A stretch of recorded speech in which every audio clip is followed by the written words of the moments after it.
लाखों दरूद और लाखों सलाम, लाखों दरूद और लाखों सलाम। जिन्नों मलाइक तेरे गुलाम, जिन्नों मलाइक तेरे गुलाम। लाखों दरूद और लाखों सलाम। इतना करम तो फरमाइए, इतना करम तो फरमाइए।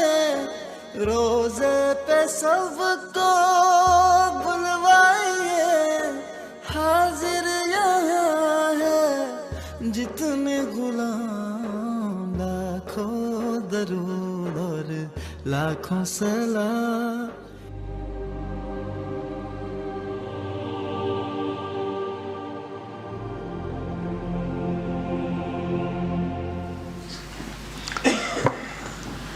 Bismillahirrahmanirrahim. Assalamu alaikum wa rahmatullahi wa barakatuh. Welcome back. And what we want to start off with before our main presentation is we want to talk about spiritual experiences from, we want to hear from anybody and everybody. It doesn't mean that, people who only want to give their relay an experience, or the ones who had or seen something.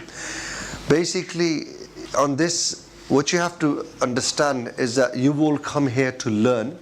So in a classroom, when a teacher sets, say, an oral exam, then they don't give you the choice saying that, okay, if you want to stand up and do this oral exam, then it's up to you. Really, everybody has to participate.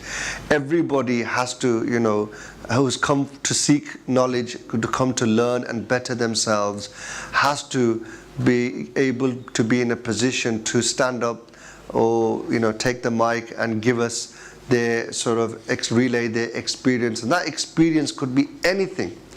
It doesn't necessarily have to be, oh yeah, I traveled and I saw the angels and I was in Medina Sharif.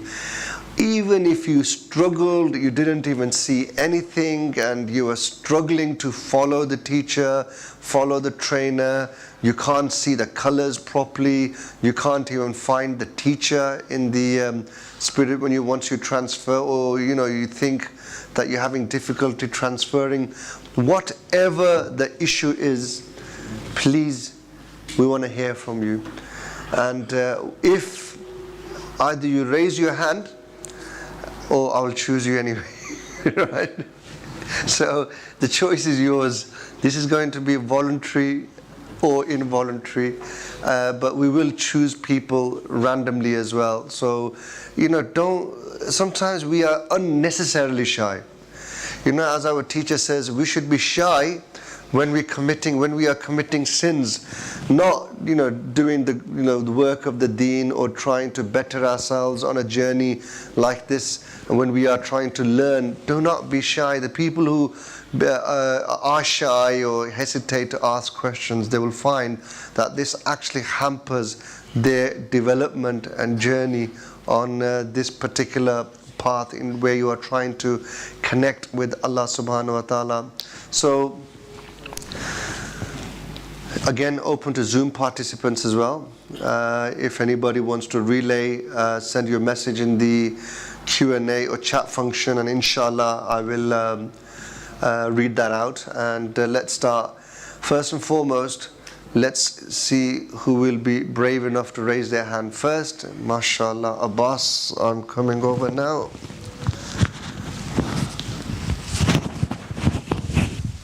Let me put that on there for you. Assalamu alaikum, Ustad.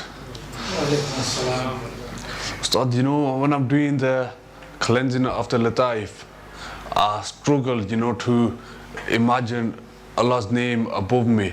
I try hard. I feel like I'm trying too hard, and then I struggle, get the light through the Lataif, and then even after once I transfer, I I don't really see, I see like darkness. It is all dark, and then I feel like I'm forcing it, the thing, like I'm trying to imagine too hard, or I do feel like I'm imagining, but I feel like I'm trying too hard to make it happen. Okay, mashallah. So you mentioned that quite importantly. What you need to do is you're thinking that imagination is not good enough. You have to be some kind of spiritual, you don't know what that means or what it is. So what we always say, like what the Zafar has mentioned, is that even if you can't, and you say you can't imagine, we're saying that even if you can't just follow it in words or in thoughts, I'm going there, I don't really know what that means, or I can't feel it. It does not matter. That's sufficient. That's fine. That's good. So, for example, if I were to say, close your eyes now, close your eyes. Say, Allah is with me. Allah is seeing me. Can you follow my words? Don't say it. Pull them. Keep your eyes closed. Allah is with me. Allah is seeing me. Allah is seeing me. Can you hear me? Yeah. Yeah. Can you feel that what I'm saying? You can relate to what that means because you know who Allah is. Yeah. Obviously, our Lord. Yeah. So now. So I can't imagine the name of Allah, or I don't know what that means. Where is Allah? You know, this thing is irrelevant. It's that easy, quite easy to open right there. Yeah. Yeah. So basically, what we said is just as the speaker is speaking, or as we are taught to follow in words, just simply do that. Make it like easy for yourself. So you don't have to go in the tangle. I'm trying too hard. I'm not trying too hard. Or maybe I'm imagining. Maybe I'm not. It's happening. Maybe it's all darkness. All this also is part of the experience, because number one, you're doing it for the first time in your first Itikaf, so you're learning the aspect. There are also something also is indicating that we need to work on ourselves to purify and cleanse. As we do so, those darkness then slowly changes. Like in a classroom, you come in the first time, you know, the teacher writes something on the board. I say, I can't read. It doesn't make sense to me. You're the first time, you've not learned. You need to obviously learn, put the effort in. So in this classroom of spiritual, the learning or the effort is the practice.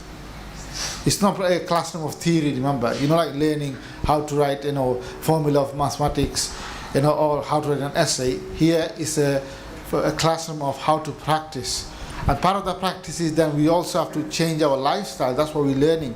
That we obviously to purify ourselves, to make sure darkness does not enter. Because that interferes with our spiritual experience as well. So like, for example, it will be shown to you how to keep your organs and how to minimize the effect of sin in our life after Ramadan. This will really help you. So that's just a long term. You could say that's just like a permanent plan.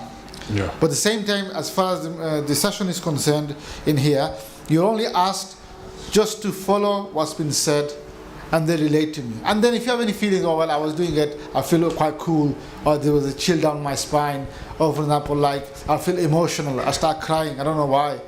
It made me feel as though, yeah, Lord is everything for me. These things we want to hear. So don't think that it has to be fantastic, like pages and pages relating, spiritual, as though it's like reading a story from a book. No.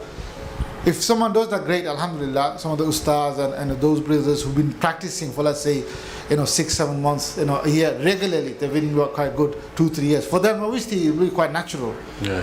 But for us, it's like learning to ride a bike.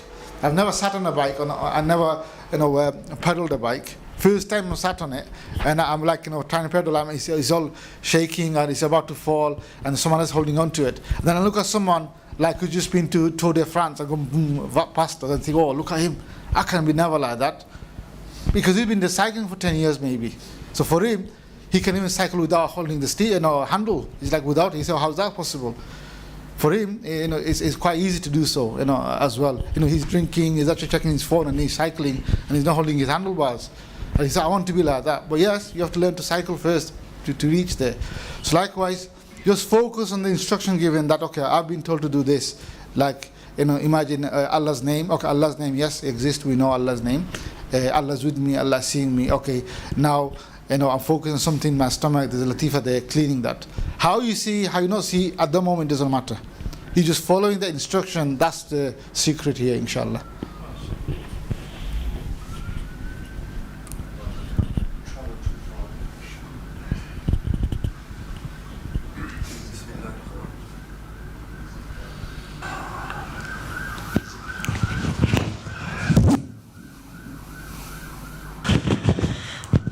Bismillah ar-Rahman ar-Rahim. Assalamu alaikum, Ustad.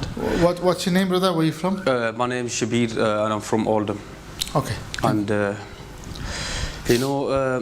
I struggle to keep concentration.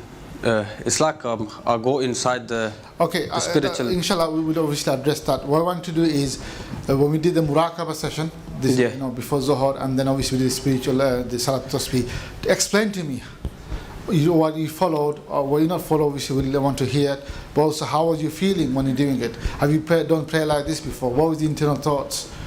So okay, start with like a in order. Just go through. Okay, Lataif. This was the state. This was what I did. This is what I could not do. This is what I did. This is what my feelings were. This were my thoughts. Right. When I was going through the Lataif at the start, I was going okay.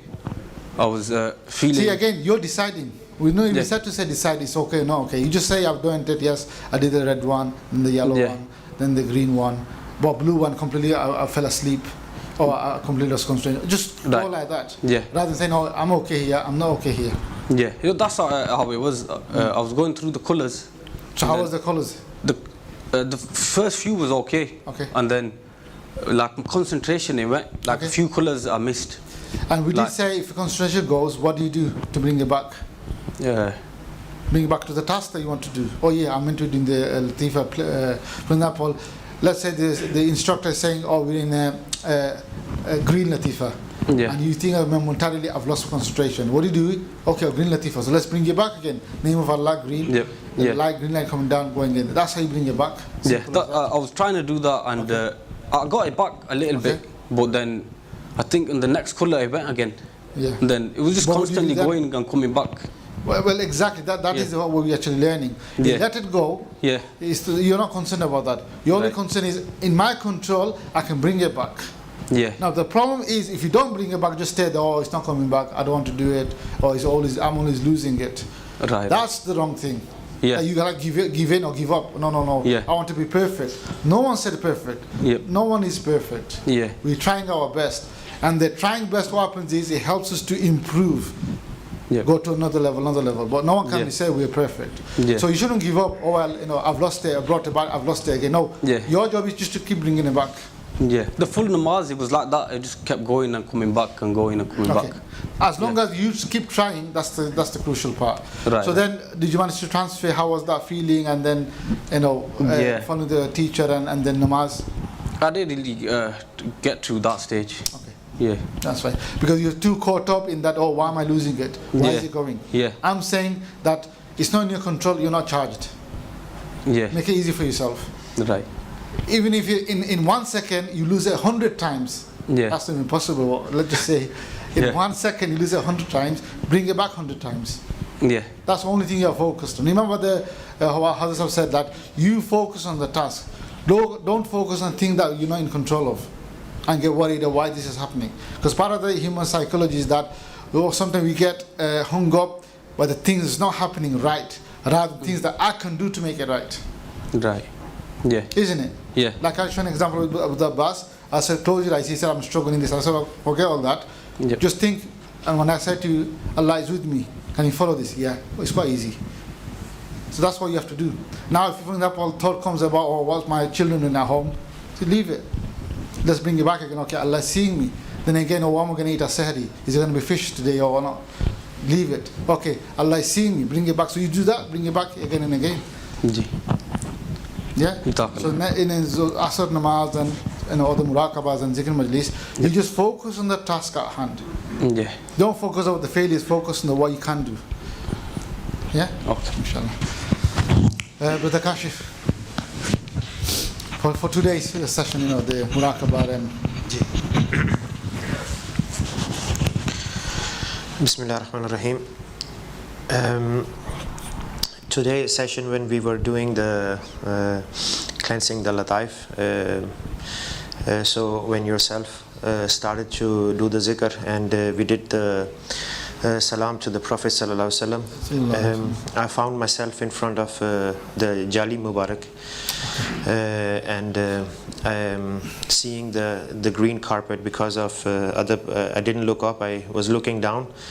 So I was seeing the carpet, the green carpet, very clear, and then the Ustadhs were standing, the blessed teacher was standing, and the brothers were standing in a line. And the Prophet ﷺ came, and I saw their blessed feet and the lower part of their blessed cloth, and then they kissed my forehead, and when they did that, a cold chill in my body, physically body, ran through from the body and down, and all my hair, it like raised, stood up, and then on my left side they continued to kiss the foreheads of the other brothers. And then we started to do the opening lataif, the white lataif, and breathing in with the white color. While we were doing that, I was imagining that Allah subhanahu wa ta'ala's the light from the name of Allah subhanahu wa ta'ala was entering, and then I saw like all the small cells in the body saying or standing Jalla Jalaluhu on them as a response to the inhalating the light. And then we continue to the red latifa. And the red latifa, when it was like inhalating the red color, it changed between transparent color, red color, transparent red color, and a red color. And on the latifa, it was like some calligraphy. I couldn't read what it was, and that continued throughout the other lataifs. And what was like not completely normal in the process for myself was in the yellow latifa. I suddenly saw a radiator was leaking. I don't know why and how it came above, and then continued. And when we went to the green latifa, all my eyes, the color went green, and start seeing the Gumbaz Sharif of Medina. And then we continued, cleansed the lataif, and did the golden breath, and find myself in the Zawiya with the blessed teacher and the Ustadhs and all the brothers.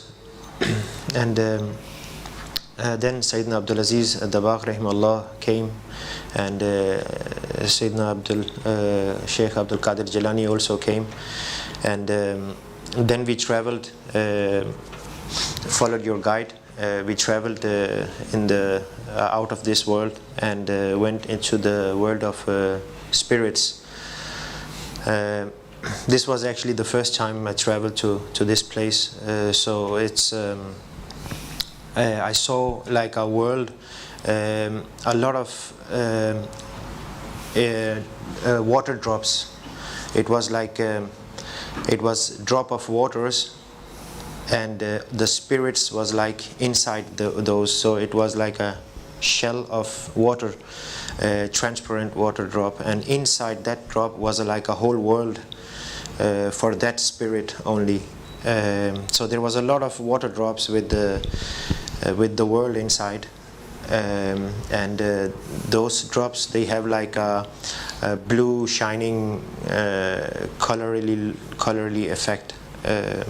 And then these drops of spirits was like they could I saw some of them, they like split into two and emerge into somebody else drops. So it was like they were communicating and living a whole life on their own. And then there was like groups of drops, spirit drops together, and other groups here, other groups here, and then on the tour we went to see the paradise, and the paradise was like another galaxy from that world. So looking far. Looking at the paradise far away, then it was like a diamond among all the others galaxies. So when we reached closer to to the paradise, then all the spirits went to each of their own paradise, like a planet. So everybody was like shown their home, and the gates of the paradise opened, and standing outside looking into the paradise was like multiple skies, worlds above each other, with the small, with the eye could see all that in one picture. And then saw all the thousands of colors, thousands of lights, and it's very beautiful. So much life in the paradise that was shown, and everybody saw that it was shown that this is your home. And then we went on to see the beast, the hellfire.